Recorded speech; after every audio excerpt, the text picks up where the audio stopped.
Non è un caso che si sia scelta Venezia per l'inaugurazione dell'anno del turismo Europa-Cina, andato in scena in mattinata a Palazzo Ducale.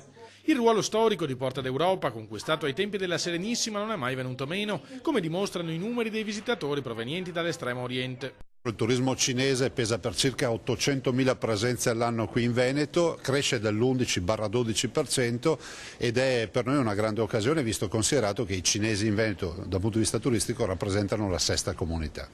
Sarebbe però scorretto, aggiunge il sindaco Luigi Brugnaro, pensare che i rapporti di Venezia con la Cina si limitino all'ambito del turismo.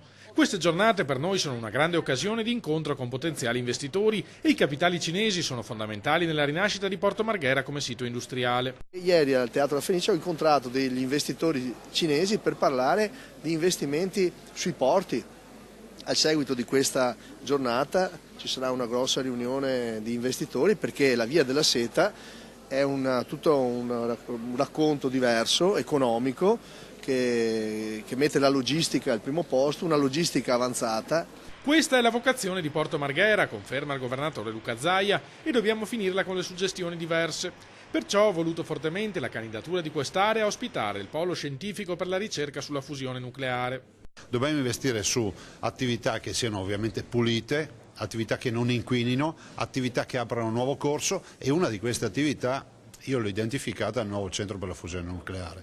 È nato da un ragionamento fatto da sottoscritto assieme al professor Rizzuto, il preside e il rettore di Padova, e penso che su questa direzione noi dobbiamo investire. Stiamo lavorando, sono ore cruciali e comunque la candidatura del Veneto per questo centro ci sarà.